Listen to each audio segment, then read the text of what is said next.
Se dice que debemos temerle más a los vivos que a los muertos. Y puede que esto sea cierto. Pero, ¿qué ocurre cuando uno de estos muertos es sacado de la tumba en la que permaneció durante miles de años? En 1991, para ser exactos, el 19 de septiembre, Ötzi fue descubierto por Helmut y Erika Simon, un par de experimentados alpinistas que encontraron el cadáver de este hombre en la frontera austro-italiana a 3.600 metros de altitud. Helmut y Erika en ese momento pensaron que Ötzi era un alpinista que había fallecido algunos años antes. Jamás les pasó por la mente que este fuera uno de los hallazgos más importantes de esa época y que aún encierra muchas incógnitas. Sin pensarlo dos veces, decidieron notificarlo a las autoridades, quienes después de varios intentos lograron liberarlo, sin imaginarse que se trataba del cadáver de un hombre con más de 5.000 años de antigüedad.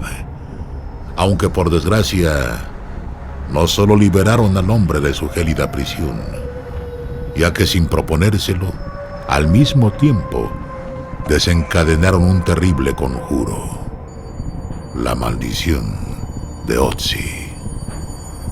Ötzi, hasta nuestros días, es considerada la momia más antigua de la que se tenga registro. Gracias a su descubrimiento, se pudo tener acceso a información sumamente importante sobre cómo es que vivía el hombre en la era de bronce, más o menos 3.000 años antes de Cristo. Al efectuar un análisis profundo, los especialistas concluyeron varias cosas. Algunas de ellas llamaron en extremo su atención, como por ejemplo, el hecho de que Ötzi estaba cubierto de tatuajes de pies a cabeza, sumando 68, para ser exactos, entre la muñeca, la zona lumbar, la pierna derecha y la izquierda. Símbolos que nos indican claramente que Ötzi tenía un alto rango dentro de su tribu, que era un experto cazador y seguramente un guerrero. Otra cosa que también inquietó a los especialistas es que por las heridas de su cuerpo se presume que Ötzi fue asesinado, tal vez como parte de un sacrificio ritual, lo que significa que Ötzi pasó sus últimas horas en medio de un intenso sufrimiento. Tal vez cualquiera podría pensar que Ötzi estaría eternamente agradecido al haber sido extraído de su tumba de hielo y así aportar grandes conocimientos a la ciencia de cómo era la vida en su época. Pero al parecer no fue así. Tal parece que Ötzi estaba molesto por haber sido sacado de su tumba y ser trasladado después de estar 53 siglos sin ser molestado, por lo que a partir de ese momento desató una maldición. Tal vez fue su decisión que los 7 científicos que participaron en la extracción y análisis de Ötzi estén muertos. El primero en pagar el precio de la maldición de Ötzi fue Rainer Henn, quien tuvo el honor de colocar los restos congelados de Ötzi en una bolsa para cadáveres, sin imaginar que ese simple acto le costaría la vida.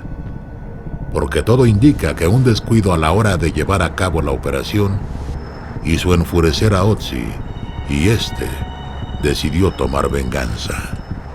Rainer, en 1992, viajaba a una convención en la que planeaba hablar sobre Ötzi y su participación en el descubrimiento del hombre de hielo, pero no tuvo oportunidad de hacerlo, ya que jamás llegó a su cita. La segunda víctima de la maldición de Ötzi fue Kurt Fritz, quien dirigió a los investigadores hacia el cuerpo. También organizó el transporte de los restos del hombre de hielo.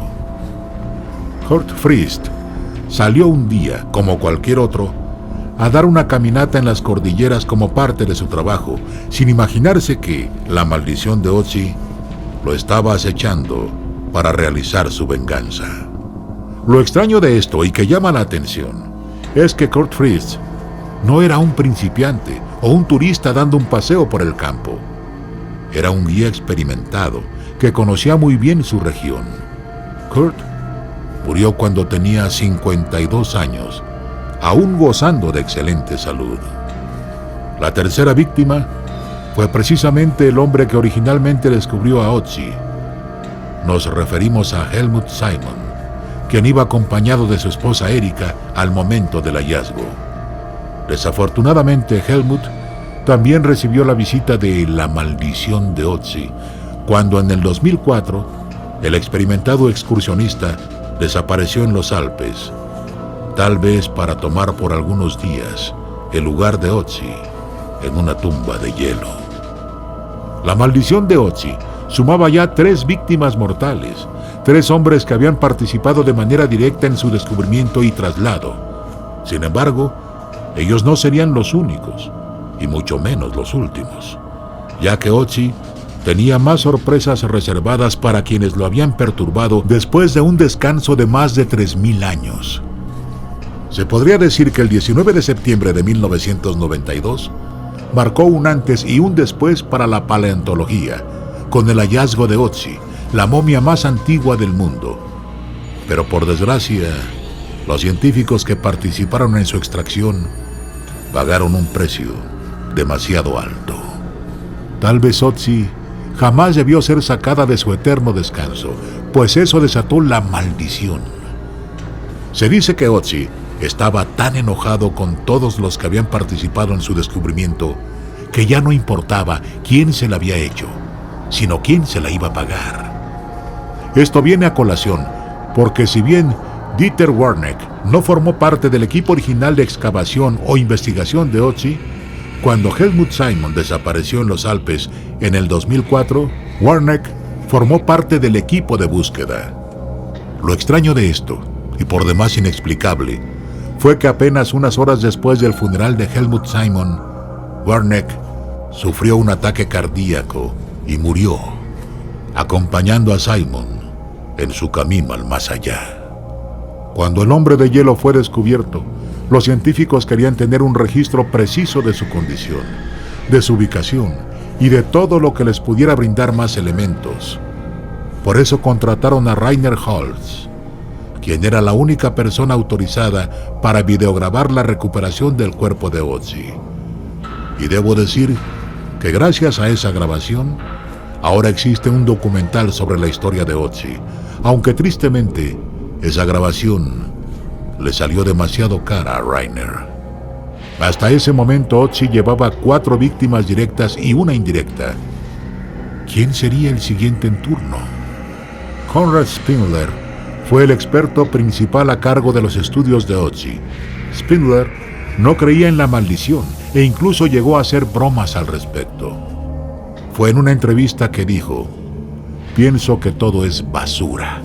Todo es una invención de los medios, que solo tratan de llamar la atención. Lo próximo que dirán es que yo seré el siguiente". Por supuesto, lo último que pasó por la mente de Spindler es que en ese momento estaba profetizando su muerte. Tal vez Konrad Spindler jamás debió ser irrespetuoso ante la maldición de Ötzi. Sin embargo, Spindler no fue la última víctima. Ese lugar le pertenece a Tom Loy, quien fue el primer investigador en descubrir evidencia extremadamente importante sobre la ropa de Ötzi. Sus hallazgos indicaron que debido a la presencia de múltiples tipos de sangre en la tela y las herramientas de Ötzi, el hombre de hielo había muerto durante un conflicto violento. Quizás sea coincidencia que, por ironías de la vida, Loy muriera debido a una enfermedad sanguínea hereditaria, un padecimiento que no le habían diagnosticado hasta después de que Loy comenzara a estudiar los restos de Ötzi. Ötzi, el hombre de hielo, ha permitido que los investigadores descubran muchas cosas relacionadas con la evolución de los humanos. Desde las enfermedades que aquejaban a los hombres en esas épocas y que son muy parecidas a las que tenemos ahora, como caries, hipertensión y parásitos en el estómago, hasta el hecho de que exista una línea directa entre Ötzi y 19 personas de las que al parecer es su ancestro. Lo cierto es que tenían un ancestro con muy mal carácter, que en lugar de agradecer que fue descubierto y rescatado, decidió desquitarse con una maldición que acabó con la vida de 7 personas, que lo único que buscaban era hacer una aportación a la ciencia. Y si bien la maldición de Ötzi acabó con sus vidas, el producto de su legado continuará para siempre. A veces, el conocimiento tiene un precio muy alto, y el porqué de esto es algo que no quiero averiguar.